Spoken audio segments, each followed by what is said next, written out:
Coming up, it's an historic Beanpot night at TD Garden with the BU women's hockey team.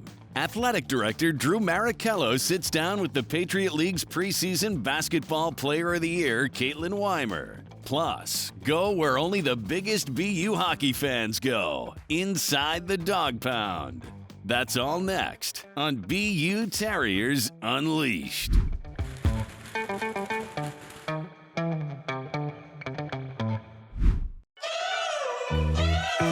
2024 marks a new era for collegiate women's hockey in Boston. For the first time ever, the Women's Beanpot Championship was held at the home of the Boston Bruins, TD Garden. It's been a date that's been circled on our girls' calendars all year, and when you go into the tournament and know that the championship's going to be at TD Garden, it creates that even more excitement and a little bit of pressure knowing you want to be in that championship game. But first, the Terriers needed to make it into the championship game, and arch-rival Boston College was standing in the way. The game was pretty back and forth. We really were able to capitalize on a lot of our big chances. Our team just played so good that whole game. That was probably our best game as a team. After the first period, we didn't have much of a doubt that that game was going to be ours. They just put 60 minutes together, just absolutely relentless. They were having fun with it. It was great and cool to see Lily Welke bring it home for us and Callie just do a great job back there, and I think it just helped build off all the confidence. The shootout victory over BC sends the Terriers into the final against Northeastern for what'll be a night to remember. Everybody I saw, I didn't even know them, good luck tonight, good luck tonight. My professors, I had last semester emailing me saying they bought tickets. It was really, really special. Our girls earned the opportunity to be in that game, an exciting time of year, and to play in front of that many people. To create an environment where they feel like professionals, they feel like they have everything that they need, and create an environment that's fun to go to, and I think it just shows that if you build it, they will come. It was unbelievable, a dream come true. The energy was unexpected. Obviously, we didn't think we were going to have as many people show up as we did. Having that many people there, just adjusting to the atmosphere, it was a pretty big jump. Towards the net, she scores! We were down after the second period, but just to stay in it until the last minute of the third and then score that goal was awesome. That shot goes in! Catherine just found the back of the net, and we're all going towards her and hugging her and going through the line, and just that moment will never be forgotten. A really nice pass by Sid, and Catherine put it home. Just went nuts, and I was finally, we waited 59 minutes, but we finally put it in, and I was so happy. Unfortunately, Northeastern takes it in overtime, but that doesn't dim what was the experience of a lifetime for these athletes. It's crazy to think how fast that turnaround happened to OT, but what a special moment. The biggest thing is be proud of the performance that we put on the ice and let it fuel our fire. Games like that are just so close, and obviously there has to be a winner, but we were really proud of the game that we played there and the games that we had in January leading up to that too, and I think we got to take that momentum of getting to that final game too and bring that into February. While the success of this year's Beanpot was an incredible showcase for women's hockey, the new Professional Women's Hockey League is taking the future of the sport to a new level. Young girls have such a pressure to have success at a young age. You have to make your U18 team. You have to go to play Division I in college, and the ultimate goal always being the Olympics. And there's so many young women that stop playing. You see the start of the new professional league. You see a game like this happen for our Beanpot, and the growth of the game is really cool. Now we have something that's totally new. Seeing that other people can go another step further and actually make money doing what they love is a really big opportunity. The BU women were fortunate enough to get an in-person look at what their hockey future might hold when they got a chance to see the PWHL's Boston franchise play. Yeah, it was awesome. I think just going there and seeing how good of a crowd turnout it was, we were all really excited to go watch it in person, and it was great to see too. It's going to help to inspire younger girls to push the envelope too, to not just think college is the ending point, but it could be the starting point of something. What I'm hopeful for is that continued focusing on each athlete's individual growth over 4 years to help them achieve their dreams beyond college and while they're in college as well, and really focusing on that skill development, that leadership, that all the stuff that I'm so passionate about helping them. It's all just growing, and I think it's a really exciting time. Up next, expectations are high for the defending Patriot League champions of the Boston University softball team. We'll preview this year's squad as BU Terriers Unleashed rolls on.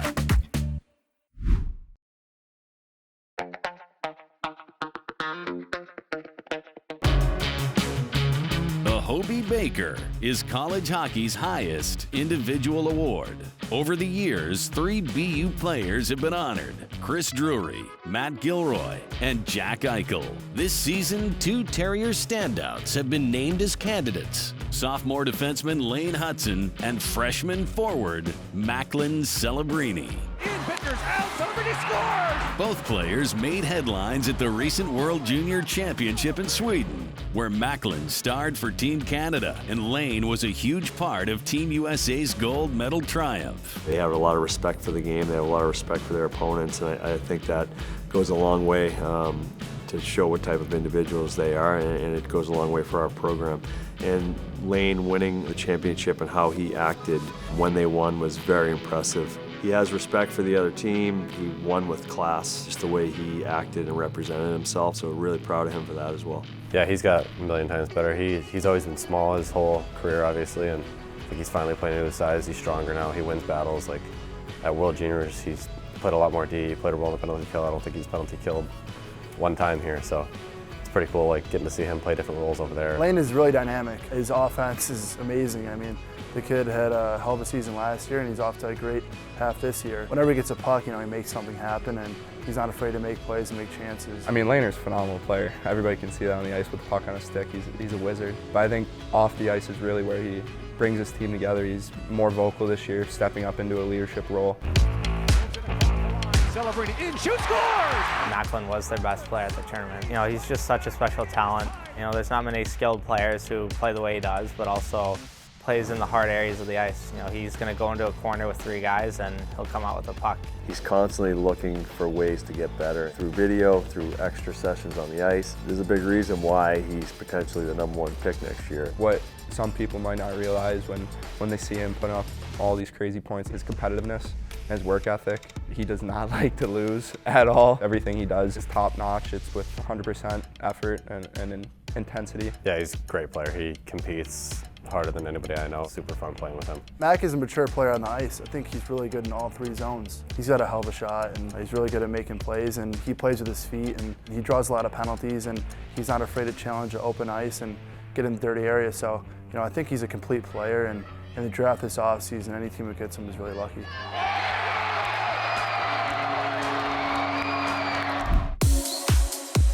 One of BU Athletics' most successful programs is softball. The Terriers have won 5 consecutive Patriot League regular season titles and are poised to be a dominant force once again.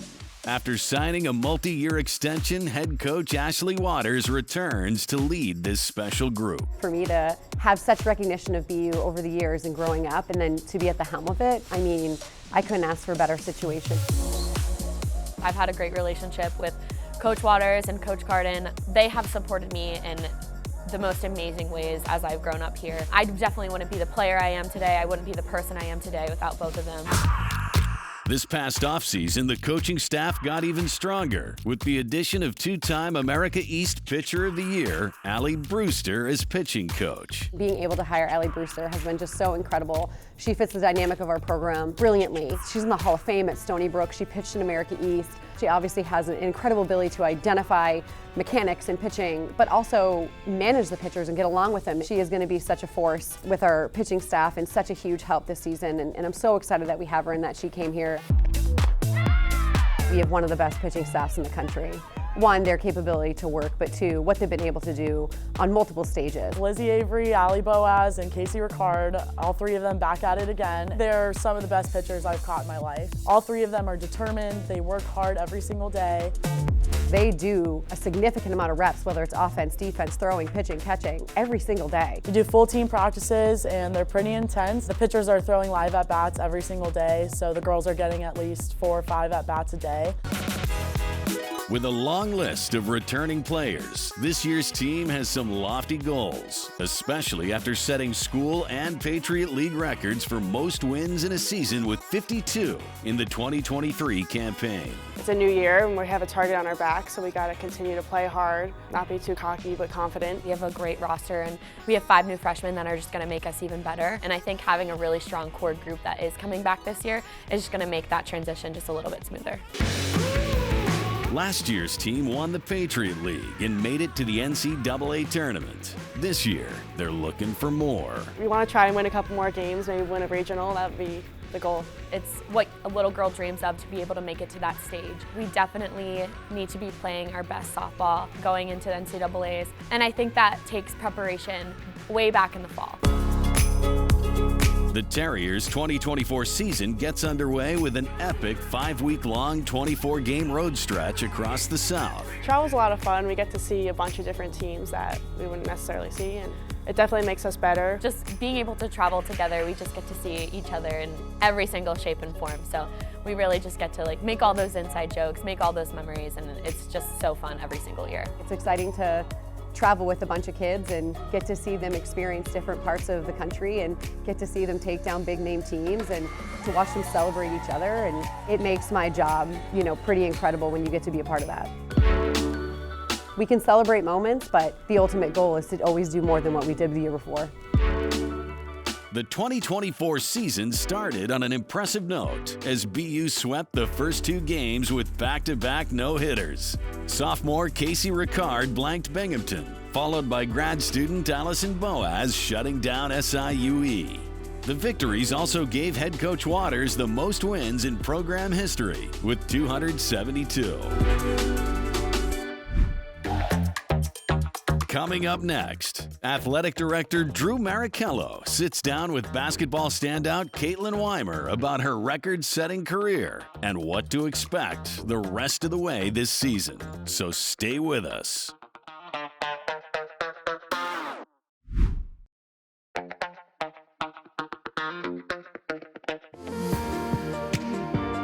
The 2024 season is underway for both the BU men's and women's lacrosse teams. The men are looking to build upon a strong 2023 campaign where they took home the Patriot League regular season title. The best word to describe the group this year is hungry, honestly. I think we have a lot to prove. We're not the preseason favorites this year, so it's going to be cool having that underdog mentality in some games and just really going out and proving stuff to the whole country. We've really tried to pride ourselves on being one cohesive unit as upperclassmen. I mean, we're really trying to set the tone for the young kids and show them what this program is all about. We've never played that ACC caliber team yet, so it's going to be awesome to prove ourselves, and we're going to be on that upward trajectory by then. So hopefully we're hitting our stride by then, and we can put on a really good performance and shock the world. We're going to be a really tough team to beat. We can't wait to show everyone what we're all about, and we're going to play some really good lacrosse, and they're going to have some fun watching it. The women's lacrosse team returns 20 student athletes to this year's squad and is definitely expecting big things in 2024. We're returning a lot of our defense, which has been a huge help. That'll set us up very well, just kind of building off of that. Everybody on our offense is a threat. I think everybody goes hard to net. I think people have their own individual skill sets, but everybody brings a lot to the table. We've got some freshmen who are confident taking it and some transfers who've really made a huge impact. As those new people have come in, the old ones have kind of stepped up to the plate a little bit more, so everybody's just a threat on our offense. I think will be really fun to watch. Nose for the goal, nose for the ball, and just really going hard on every single 50-50. We play really cohesively, and it'll be a lot of fun to watch because we're a scrappy group.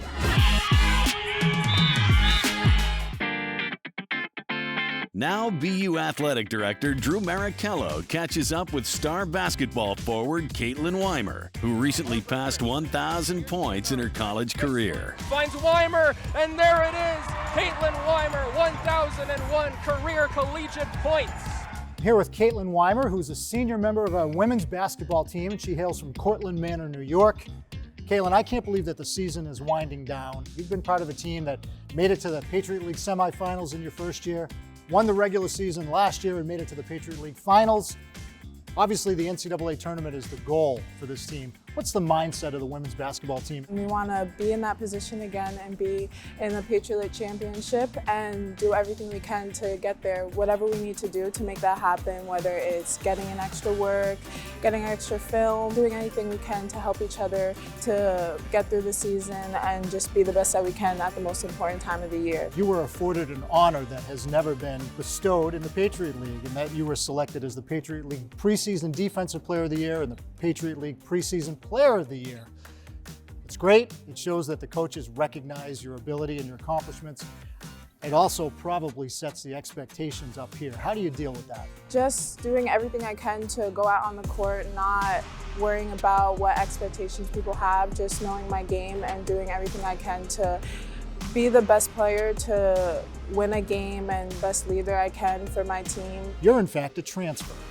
What led you to come to BU and to decide to want to transfer in the first place? I knew how great of a school it was, the potential that it had, and the potential of the players it had to win a championship. I came to visit BU, and from there on I couldn't get it out of my head. Somebody asked me to describe you both as a player and as a leader, and the word that I came up with was humility. And I think you exhibit that all the time. It's extremely important to have that teamwork aspect. You can't win a game with one person, so trying my best to do everything I can to lead by example, put myself in positions that might not make me comfortable, but knowing that it's going to help my team. Do you ever stop and think about what you've accomplished here at BU? I put in a lot of work to get those accomplishments and to be where I am right now. So yeah, I like to use it as confidence, especially going into games and going into situations, just to remind myself that I know who I am as a player. Like, people realize I am, and just doing everything I can to showcase that ability. What did you learn from your teammates years ago that has helped you to be a stellar leader on this team? One of the biggest things I think I learned from them is just to remind yourself to have fun. You have to remember that you're here right now. This is a time that you're never going to get back, and to enjoy the time that you have with your players and with your teammates. What are you going to look back and say that defined my BU experience? I would say it was probably winning Patriot League. We won it at Bucknell. We were so excited. It's been a long time since we won. Just the chemistry and the hard work that we put in to get to that spot, it was just amazing. I can't even describe the feeling. And hopefully we take one more step this year. Yes, exactly.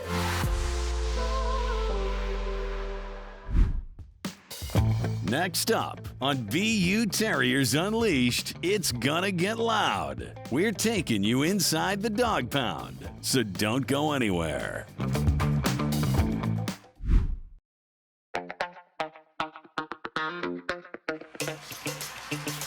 Boston University athletics isn't just about the games and the athletes. It's also about the fans. And there's no bigger, better, or louder fans than the BU Dog Pound. Anybody who's a fan of a BU sports team and shows up to a game, hockey, soccer, basketball, lacrosse, whatever it is an official member of the Dog Pound. You actually get into the game and hype up the players, getting students in good for the team, but also our job is to make sure that everyone that comes into that arena, into that game, has the best experience possible. The Dog Pound has traditions and rituals that go back since its start, 1972. I think one of the slogans we have, a giant tarp that says louder than you since '72. Where is some place that's like sort of indoors, but also just has a massive area where we can lay out a tarp and spray paint, and eventually we decided on the Aganis Garage. Simple but really good message, not from Boston. It's a common chant we do. It gets some of the BC guys, very angry. I get here 1 hour before puck drop, get the whiteboards ready, the posters in the class. We call it the Terry laundry list, the printed sheet of paper where we put all the chants and the instructions. Every game we post it, and it's in order for people that is their first game to get involved and know what's happening. I want people the whole game to be loud. As soon as they come out, like, everybody in the section is booing as loud as they can. People down on the glass are holding up dollar bills, trying to pay them off. Sometimes we'll get a chuckle out of the refs, but I mean, obviously it's more so for us, just to get people in the spirit, get people rowdy. Every time they announce the opposing team's lineup, we turn around for their starting five, wave our fingers in the air, and then when they finish saying the name, we all point and we go, "Sucks!" It's great to hear the entire Dog Pound just scream it in unison. Obviously the band contributes so much. We have one of the best bands in the country. Like, they always play in tune, they always play on beat, and the songs they play are just amazing. If there's time winding down on the clock, either the penalty killer or the power play. If we can give our team that boost by counting down to freedom and announcing it to the entire arena, why not? Flag gets waved and we have our whole goal chant and goal song and everything. Go BU plays. Things kind of settle down. We always give a chant for whoever scored the goal. We'll let that one ring out. Spread it out, go, go, go! I cannot be sitting down or be quiet the entire game. I have to be doing something. Not from Boston! Either cheering for my team, booing the ref, booing the other team. Dance with me. Rhett's great. I love when he comes to the section. Every once in a while he'll show up with his version of a cowbell, which is usually a traffic cone and a plastic hockey stick, and he'll try to start a chant, which is great, or he'll bang on the boards and get something going. Let's go BU! A lot of kids that was their first hockey game definitely want to come back because we were loud, we showed up, and it was one of the best experiences I had since I came here. We're like the rally crew, the cheerleaders, the hype squad, whatever you want to call us. Again, it should never be silent. The student section should never look like they're not having a good time or that they're disengaged. Let's go Terriers! We want people coming to these games and just helping us cheer on the Terriers as well. Looking around, seeing everyone happy, getting some high fives, some hugs. I think being there with all the people that I care about and that I've grown to like a lot over the years, it's what makes 118 special because we're just a big family that loves BU sports and that is there to have a good time. Go! BU! Let's go BU! And that'll do it for this episode of BU Terriers Unleashed. Thanks for joining us, and we'll see you again soon with more unforgettable sports stories from Boston University.